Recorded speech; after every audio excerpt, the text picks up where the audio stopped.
Welcome, welcome everyone to our Spectra webinar today. My name is Jason Grillo, and it's my pleasure to see you all here today for our first webinar in a series of webinars talking about faces of superpollutants.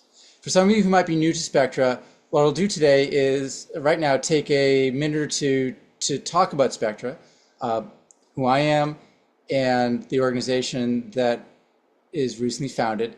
And then we'll go into the story of a very important superpollutant mitigating project from Ed Agnew at Sistema.bio. Then I'll talk to Ed as an interviewer for a few minutes. And then we'll open the floor for you, our audience, to ask questions of Ed. To fill out the picture, I'm the executive director of Spectra. I founded the organization. I've got some excellent advisors helping me along, including Tyler Marcus and Bella Corpora. The mission of Spectra is to spur corporate action against non-CO2 greenhouse gas, superpollutants, eliminating them from value chains. That takes the form of content and tools that our nonprofit is going to provide publicly to our intended audience. The goal behind Spectra is to improve the clarity, trust, and readiness to take action to eliminate any kind of greenhouse gas that's outside of CO2. That includes methane, nitrous oxide, refrigerants. In particular, we're focusing on food, bev, agriculture, and pharma, which informs our interest in the Sistema.bio technology. We're looking at any geography around the world, especially in the global south, which is certainly Sistema's area of where they've deployed. And we're also focusing on the operational and sustainability leaders in corporates who want to eliminate superpollutants from their value chains. The three pillars of Spectra are markets, mandates, and mitigation pathways. With those three areas of focus in mind, that's how I'm going to focus my questions when we talk in my discussion with Ed later today. Markets being offsets or insets, compliance or voluntary markets, mandates being regulatory constraints or policy that would require elimination of non-CO2 greenhouse gases, and finally mitigation pathways, such as how to talk about claims, how to have conversations internally and externally about superpollutants, and to unearth some of the solutions that are available to sustainability professionals and especially operational leaders on the day-to-day level. So with that, I want to say once again, thank you for coming. For those who are watching this recording, thank you for spending the time. What we're going to do is, again, record this to put on our Spectra YouTube channel. And just to note, there may be media in the audience, so just realize this is going to be a publicly available recording. So with that in mind, I want to turn the floor over to Ed Agnew at Sistema to talk about their solution for creating biogas in the global south. Ed. Thank you very much, Jason. Thanks for the opportunity. Shall I go straight in and share some slides? I think it might lend itself better to a few images rather than just me talking. Absolutely. Let's do that. You should have screen sharing capabilities. Great. Yeah. Okay. I'm hoping you can see my screen, yeah? Yes. Perfect. Okay, great. Yeah, thanks again, Jason, and good to see everyone. Today I will talk about an area of and apologies, my webcam is broken by the way, so I think you're probably seeing a lot of my chin. My camera is below me, but looking at my screen more at eye level. So apologies for that. But yeah, keen to talk to you today about an area of super pollutant action that's often overlooked, but no less important.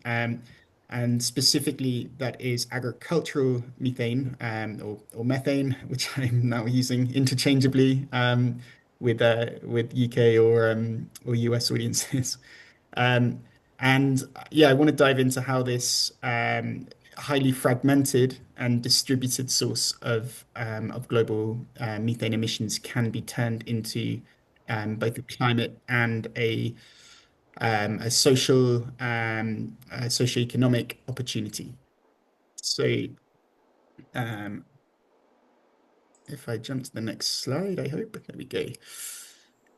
Yeah, so I'm sure that given the nature of today's conversation, most, if not all of you, are probably already pretty well versed in the importance of tackling methane and other so-called superpollutants as urgently as possible. It's increasingly well understood that methane in particular has a global warming potential that is 28 times greater than CO2 over a 100-year time period. But more pertinently, that figure actually jumps to 80 times more impactful over a 20-year span. And that is due to the much shorter atmospheric lifespan of methane versus CO2.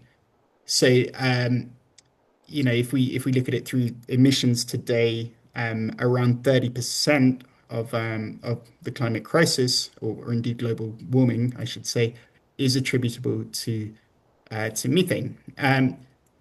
And I will jump to what I hope is a slightly animated graph. I mean, the point here, um, and I'm not a scientist, so I'll probably defer to experts like the IPCC to kind of summarize that problem statement a bit more succinctly. But why this is such a problem is that unlike CO2, methane delivers a very powerful pulse of warming over the first few decades after the original emission occurs. And so therefore, continued emissions of methane are locking in additional near-term warming, whereas reducing methane provides one of the fastest opportunities to slow temperature rise.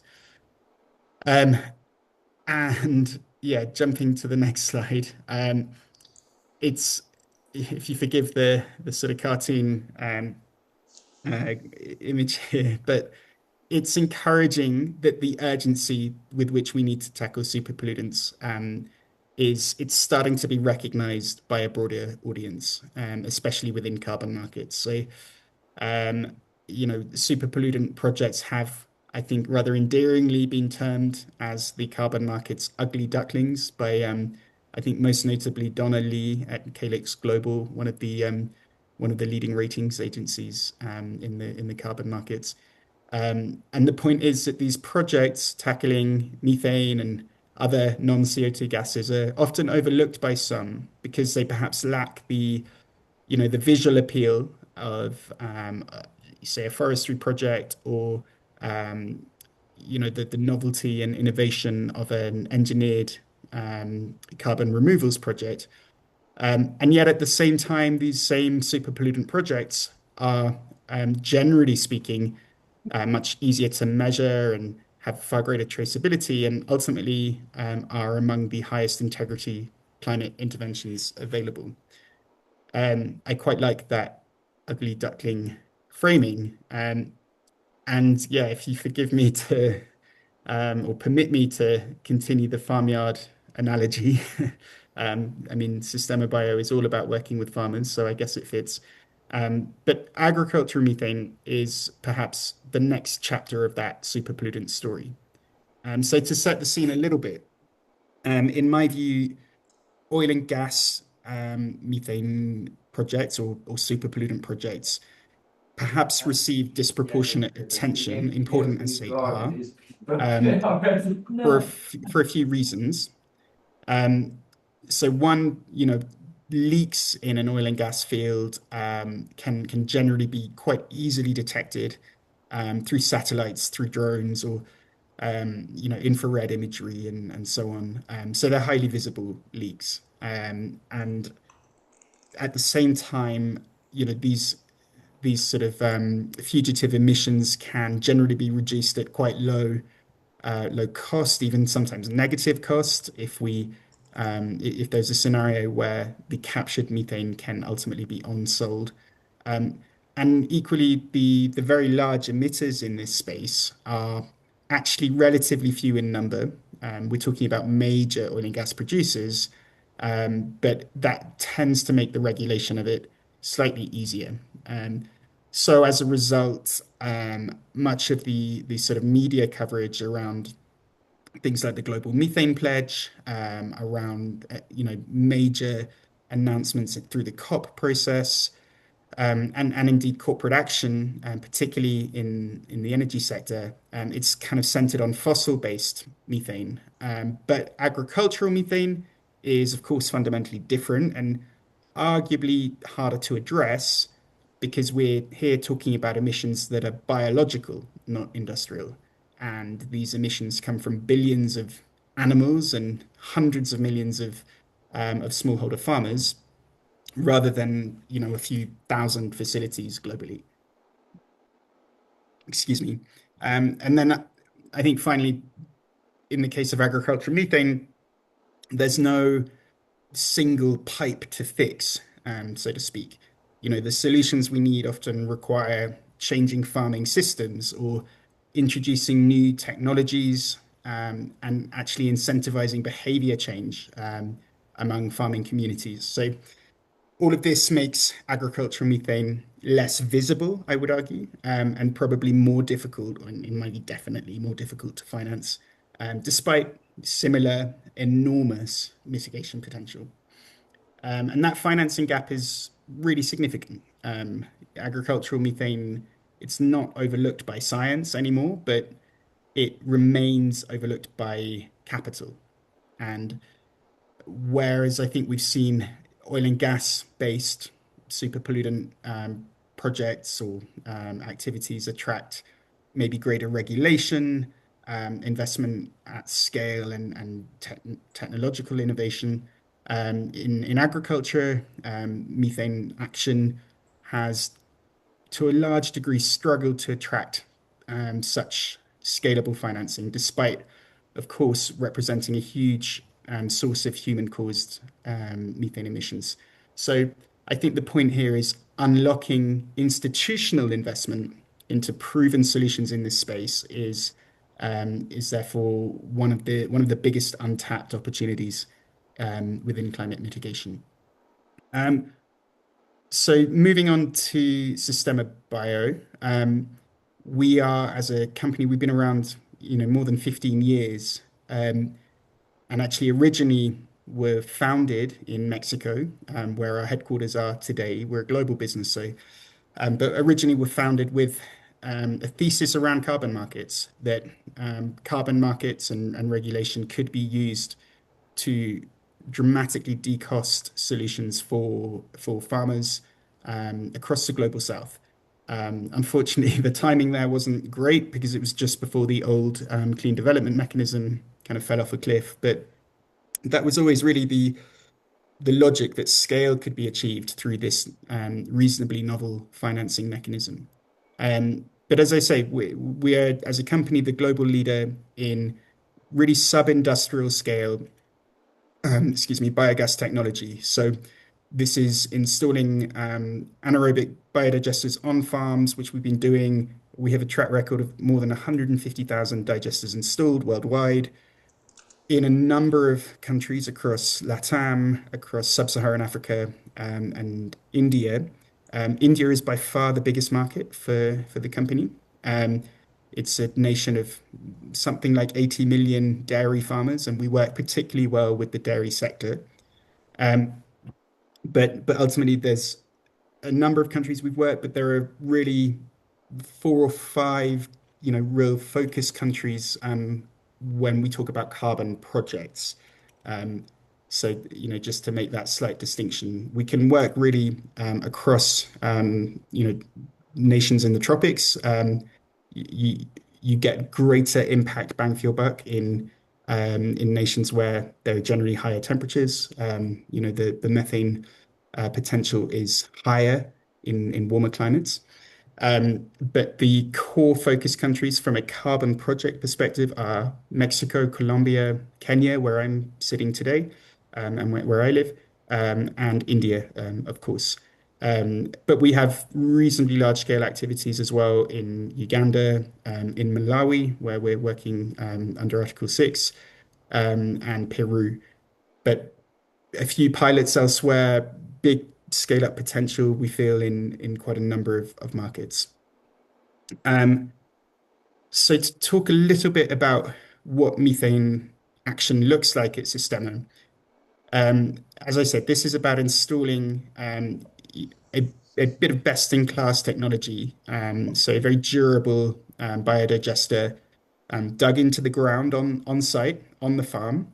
And the methane elimination component of this stems from dealing, it sounds not very glamorous. It's maybe glamorous is the wrong word, but it's super important in dealing with the animal manure, largely from cattle, but also from swine.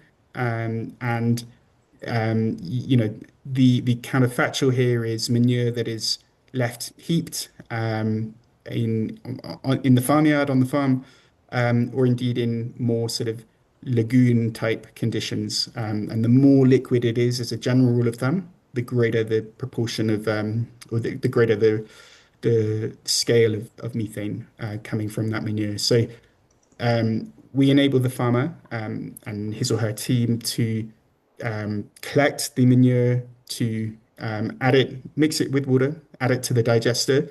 And obviously, training and safety is a huge consideration for our field teams, making sure that anyone active on that farm understands the technology, knows how to use it, is comfortable with the processes, but also understands where they can get support, and customer service and after sales support is a huge consideration. Um, so the manure goes through the anaerobic digestion process within the digester, which is a very thick sort of geomembrane. And then the biogas that is generated is uncompressed, but is essentially burnt off, thereby eliminating the methane in the form of household energy. So in very simple terms, there would be a pipe going, enabling the gas flow from the digester into generally the kitchen for that farming family. And so the largest use case of the biogas is for cooking energy inside the home, albeit you can actually, particularly with bigger digester systems, you can use the biogas to power a small generator and ultimately milking machines, water heaters, chafe cutters, that sort of thing. Um, the so although the cooking energy is an incredibly important component of this technology for the end user, from a carbon project perspective or methane project perspective, it's not really driving the generation of emissions reductions or so-called carbon credits. Um, that is very substantially driven by the methane elimination of the manure management process. And we follow a custom methodology under gold standard, which I'm sure most of you are familiar, one of the leading carbon registries, to calculate these emissions reductions. And the nice thing, as it were, about methane reduction projects is that the science is largely not very contentious. There's been broad sort of alignment and agreement, excuse me, around this topic for the last few decades, and it's much more quantifiable generally than carbon focused projects. The other thing that's relevant here is there's a second byproduct or output of the digester, and that is bioslurry, so organic fertilizer, which is today not actually captured in the technical methodology that we follow, but it's a very, very important factor for farmers who are are thinking of investing in this solution. Ultimately, the whole package enables a farmer both to clean up the farmyard and not have manure, you know, causing a stink in the farmyard. Obviously, there are huge sanitation benefits of that change too. To displace often charcoal or firewood cooking energy, but even what is increasingly costly LPG, you know, liquid petroleum gas cylinders, as well. So becoming sort of more, as a household, more self-sufficient around your household energy. And as well, finally, displacing chemical fertilizers, which again are very costly and prices are extremely volatile this year in particular for obvious reasons. So that's just sort of the nature of how the activities work. But as I touched on, we implement projects with a quite a large variety of biodigester sizes. So the smallest system is we call it a Sistema 6. That's 6 cubic meters. Um, and that generally works really well on a small household basis. So, you know, a household with just a few cattle, you know, maybe it's a small household with a couple of cattle or a couple of water buffalo in India, for example. That tends to be, you know, the two smallest system sizes are most popular there.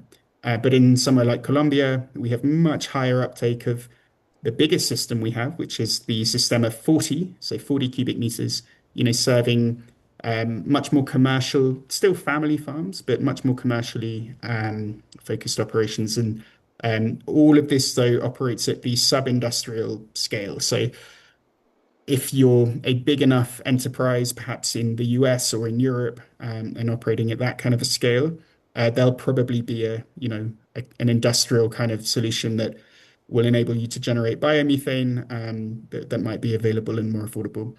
Affordability is a key factor, and I'll talk about that on this slide. I think I'm actually going to talk about equitable use of funds first, just while we're on the topic.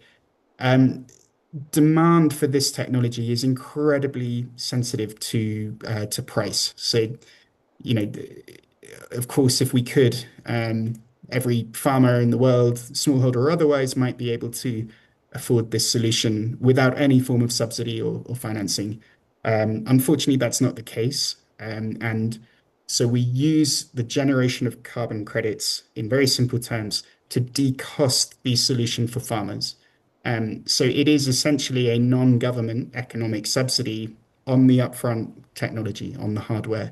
Um, so to give just a really simple example, you know, maybe instead of a biodigester costing a farmer, let's say $1,500 equivalent, it might be made available to them at, say, $200.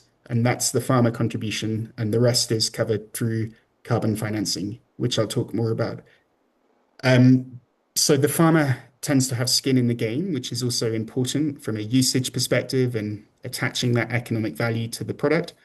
At the same time, you know, we work with dairy cooperatives and other groups, industry groups, sector groups to support farmers because, you know, $200 is very often still a significant, understandably significant upfront cost.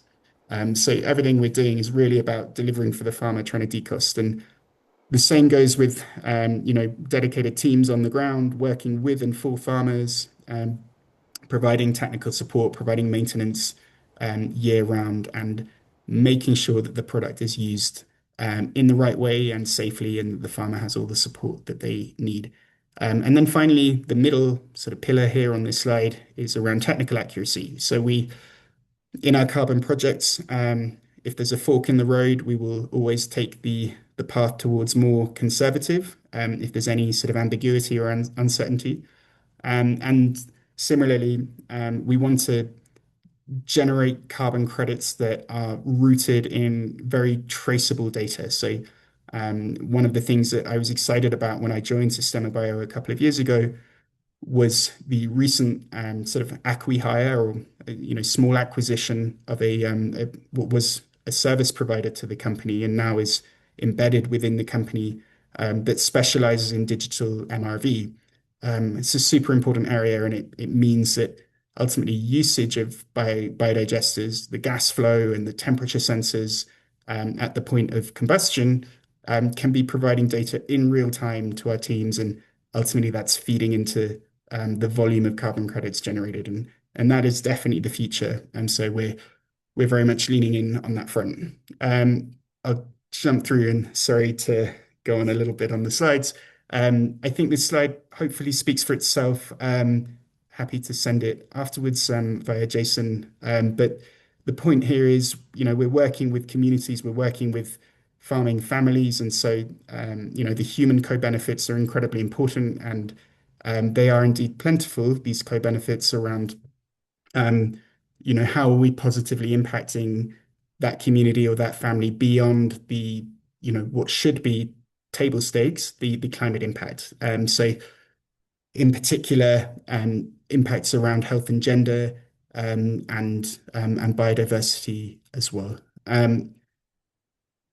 More on the point of carbon markets, we're really committed to trying to deliver the very best sort of carbon projects that we can and be best in class. We want to set a benchmark for project quality.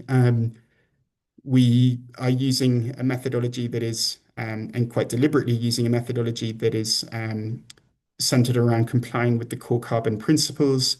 Again, for me, this is just table stakes. If you want to develop a carbon project today, you have to make sure that it, at the very least, is aligned with the core carbon principles. A huge amount of work has gone into the development, excuse me, of these principles and these guidelines. Um, and then carbon ratings agencies also growing in prominence and importance in the market.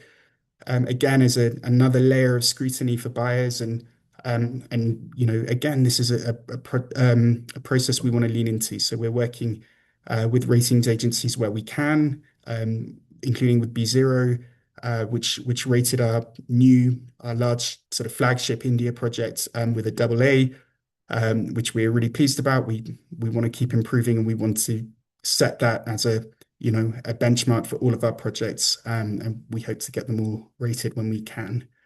I'm going to just quickly talk finally about farm carbon, which is a super important part of the work we're doing at Sistema.bio.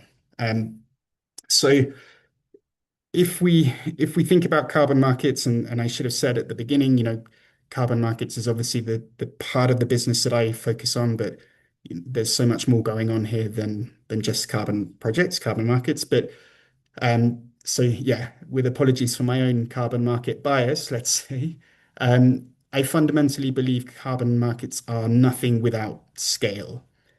So we need to, given the crisis we are facing, we need to build at scale to put a meaningful dent in the climate crisis.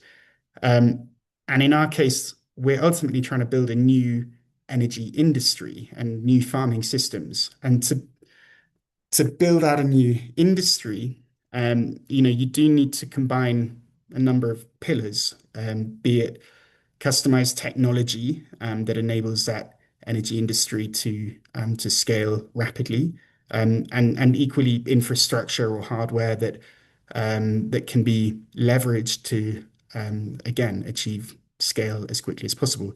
And policy and regulation would be another critical pillar, but the big one here when we talk about scale is capital.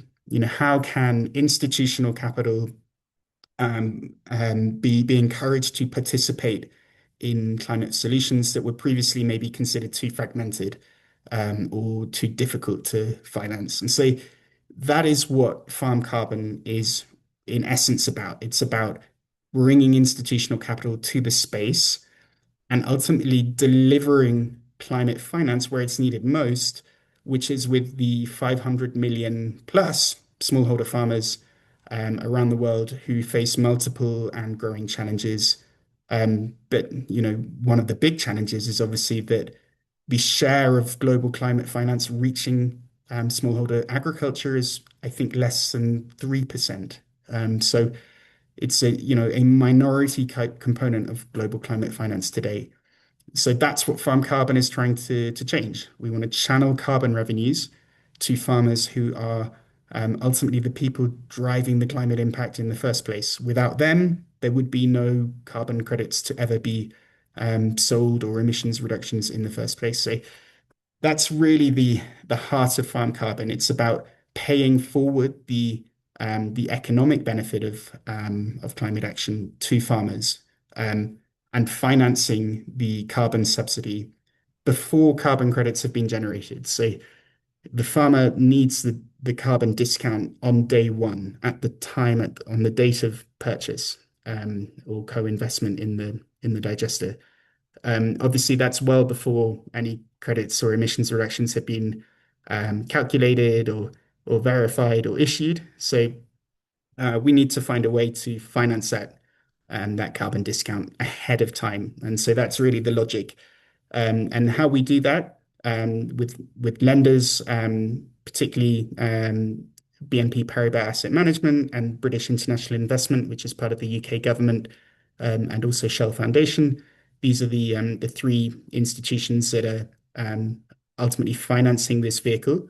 Um, Farm Carbon as an entity or as a fund buys the carbon rights upfront from our operating businesses, um, and it that money, that working capital, is used to finance the installation of the biodigester, and then all carbon market risk is held by the fund, and so it shields ultimately our operating businesses, but of course farmers we serve from the volatility of carbon markets. So that's sort of the logic of farm carbon, and it's financing against committed offtake agreements from buyers. So again, it's trying to take maybe a more conservative approach to project financing, but recognizing, okay, you need to understand where the demand is for the credits, who are the buyers, and how can we therefore finance or hedge against that known demand for future credits that may be generated. And yeah, finally, maybe I'll just pause here, Jason. I mean, in summary, carbon projects of that nature that I just described under Farm Carbon are a big focus. We're also working with sort of value chain partners as well around insetting activities, particularly with, well, dairy focused companies, but food and beverage is clearly a key area of focus within that. Any industry that is in some way working with farmers across the global south. I will pause there, but yeah, thank you very much. Thank you, Ed. Very comprehensive view of all things Sistema. I love the all the solutions that you provided here. And I have a host of questions. I'm sure the audience does as well. So feel free to add those into the chat. But just pausing for a second, maybe could you talk a little bit about your background, how you came to Sistema, what your origin story is, and just for a minute or two here before we launch into some of the other questions. Of course, yeah, happy to. It feels very Yeah. self-indulgent to. But by the way, noting that Ed has to actually scoot a little bit before the top of the hour here, so I want to respect your time, Ed. So yeah. Well, in that case, I'll try not to drone on. But yeah, very, very quick answer to your question. I came to Sistema. I mean, I was drawn for a few reasons. One was the Farm Carbon Fund that I just described. I was super excited by, you know, as a means of delivering climate action at scale. But ultimately, the reason I first started to get interested in carbon markets or climate finance was the potential to deliver funding flows from, and I'll lazily use the term sort of global north to global south. How can we deliver financing at scale to, ultimately some of the poorest households on the planet who have done absolutely nothing to drive the climate crisis that we all face, yet are facing, sadly, some of the biggest negative impacts of that same climate crisis. And so that sense of sort of climate justice, I personally find very motivating, trying to deliver climate financing solutions, yeah, where it's needed most. And I guess the final thing for me, I'm also from a farming family in Scotland. And so obviously very different type of farming. Well, pretty different type of farming and definitely different climate. But again, that notion of working with hardworking farming communities was very motivating to me. Excellent. Cool. Again, thinking about the markets, mandates, and mitigation framework that drives our work here at Spectra. You've talked at length about your work with Gold Standard. Really appreciate that from a market standpoint.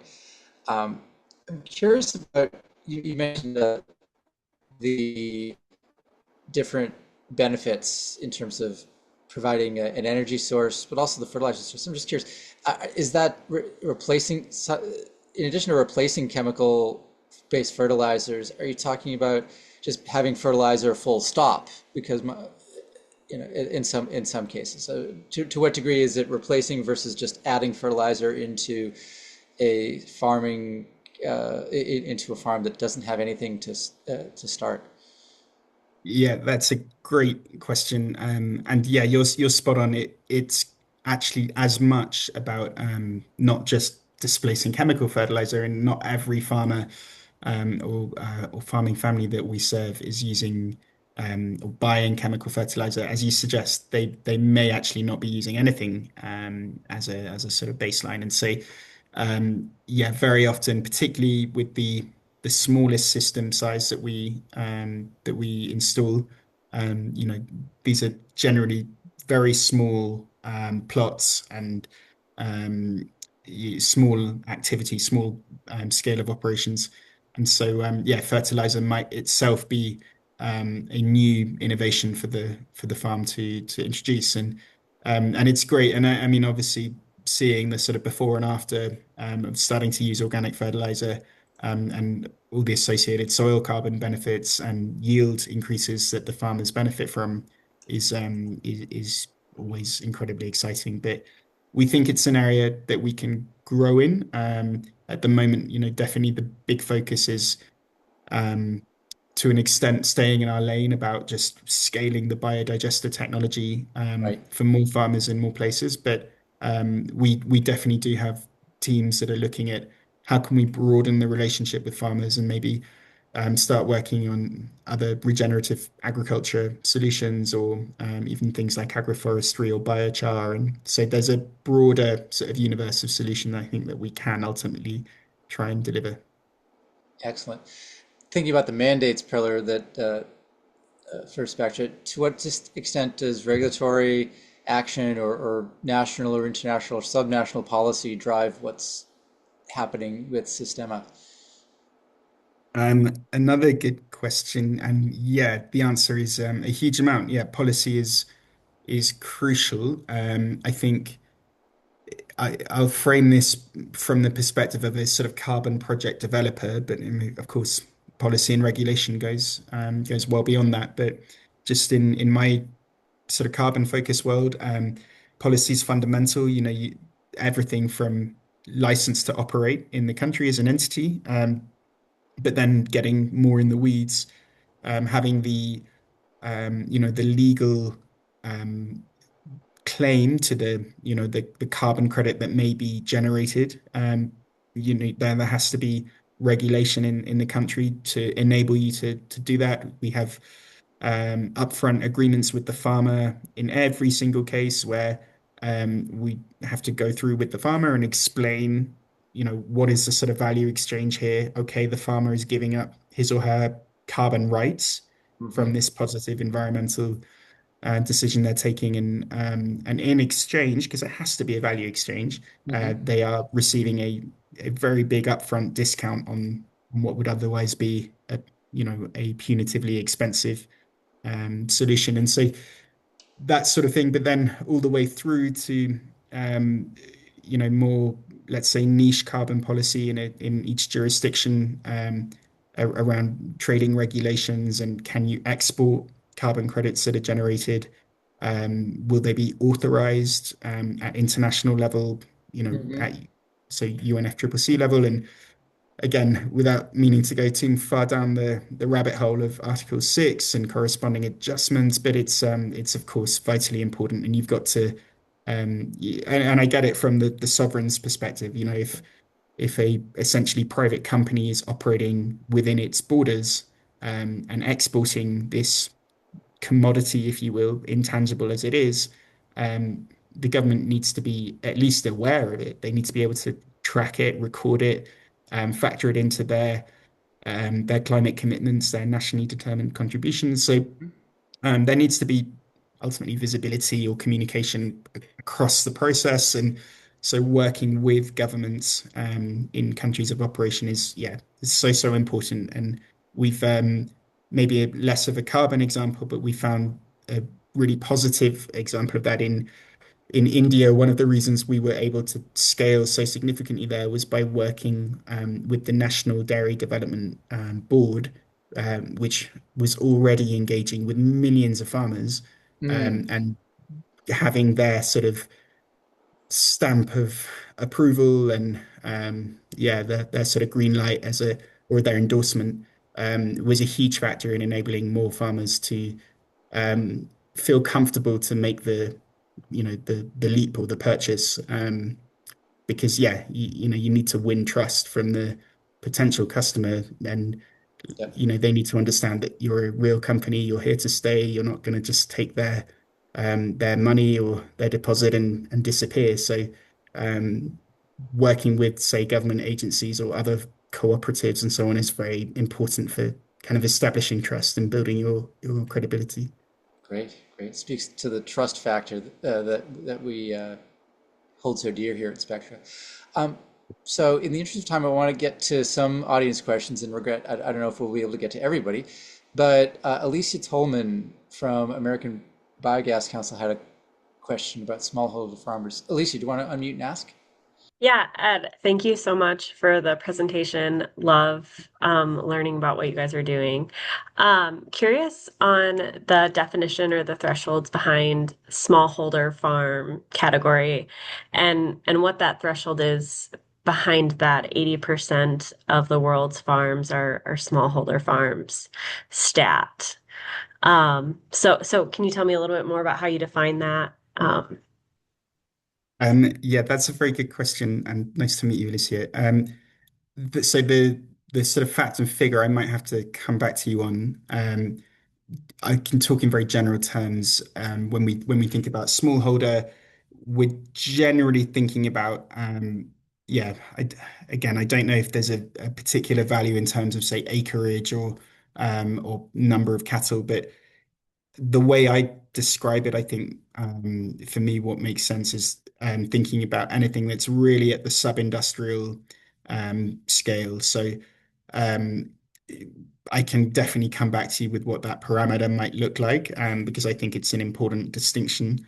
But yeah, ultimately, we're talking about family farms. So that might be just, as I mentioned, a family of, say, four people with just a couple of cows for essentially kind of subsistence purposes and, milk or whatever each day and just a small bit of land for productive use. But there's a bit of a spectrum because, we also work with slightly bigger farming operations, still family farms. I think that's probably the crucial sort of factor here. It's family farms who are maybe not quite at the commercial scale that they would or the operational scale that they would have, say something around like biomethane or that sort of more costly technology that perhaps is more commonplace in the US or North America or in Europe. Yeah. So I didn't really answer your question very Well, well, but I No, will come that back to you. that's helpful. Thank you. yeah, Christian Garrido just added that in the chat that it's defined by not mechanized as a defining factor for what a smallholder farmer would be. I also directed people to some of the videos, excellent footage from some of Sistema's operations around the world in Kenya, Mexico, or in India, which shows exactly what is a demonstration of the technology where you have a farmer with only a handful of cattle scooping out the manure, putting it into the, as Ed mentioned, 6 cubic foot digester, and producing gas for for say the farmhouse in that respect. So some really good content there for you to consume. Um, Sophie from the Climate Agency had a question. Sophie, do you want to unmute and ask? Oh, there Yes, you go. both. Hi, Ed, and thank you so much for a really interesting presentation. I wanted to know, when we talk about the problem of agricultural methane, how much does methane from manure represent compared to enteric methane, for example? Again, a very good question that out of ignorance I'm going to have to dodge because I don't know the proportion. Yeah, I can definitely speak. I should also caveat I'm by no means a scientist or a technical expert, so I will be very happy to check with our technical team and maybe try and provide a bit more of the breakdown because yeah, clearly Because this everybody sort of says it's a big problem, methane from cattle, but is it 90% enteric and 10%? Do you know what I mean? Is it big, or is it yeah.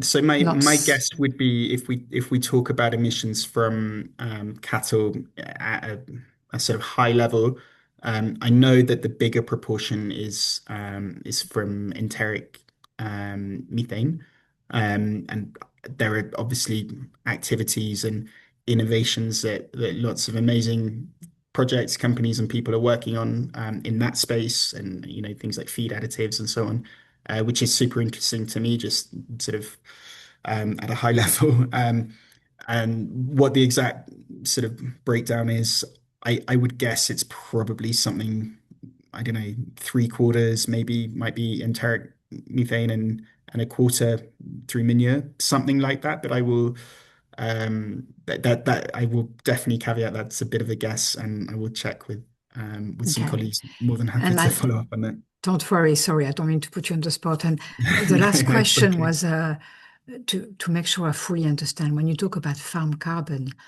is it in effect a little bit like a frontier, but for farmers? So that I When you say understand. frontier, you mean Yeah, the sort of the carbon removal? pre-purchase. Yeah. Yeah, that's a good question. It is similar. The difference is Frontier is essentially providing the end buyers, so the end user of the carbon credits. So in that sense, it's really a sort of advanced market commitment mechanism. Um, there's a similarity with farm carbon, but the facility farm carbon is not actually bringing the end buyer the demand for the carbon. It is providing the financing against that demand. So farm carbon requires off-takers basically to say we would like to, company X would like to buy this volume of carbon credits from this project for 5 years or 3 years or whatever it is.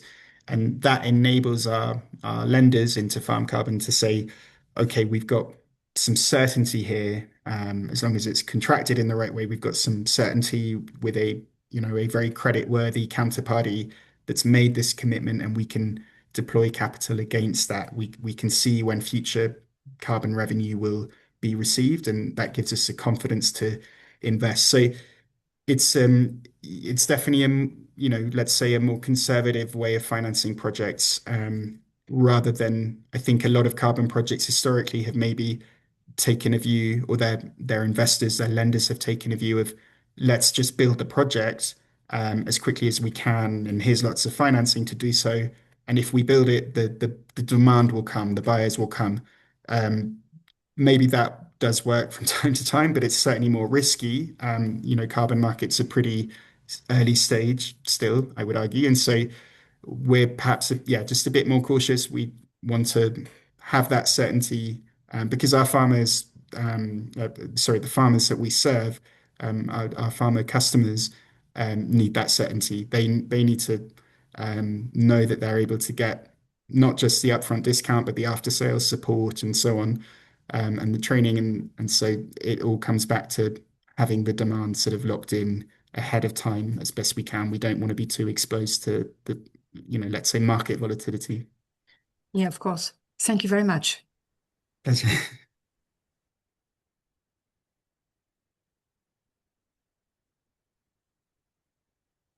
Thank you, Sophie, and thank you, Ed. We're going to conclude pretty much now, since Ed, as I mentioned earlier, has a fairly hard stop about 5 minutes before the top of the hour here.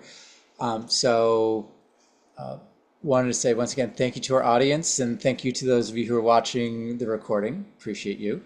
I'm going to add in the chat here a link to for those interested in our New York City Climate Week roundtable for operations and sustainability professionals, particularly at food, bev, and ag and pharma companies. What we're doing at Spectra is talking to suppliers such as Ed, we're talking to third-party service providers, and we're also talking to corporates to inform our State of Superpollutants report that we aim to launch in early 2027. We're gathering data for that right now. We aim for it to be as comprehensive as possible, so your voice is important. To that end, I'm adding a Google form in the chat if you or anyone you know would like to join our New York City Climate Week event in person or a virtual roundtable event.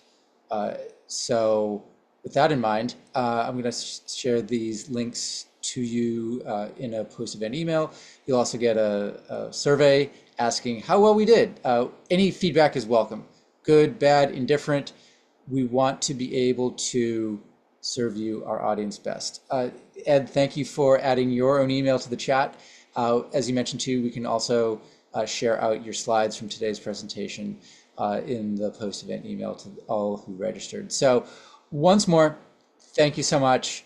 If you have any more questions for me, my email is jason@spectraclimate.org, adding that to the chat right now. And if you have any questions about Spectra or would like to reach out, feel free, and we'll go from there. With that, I'm going to stop the recording and say once again thanks, and we'll see you again at another Spectra event soon.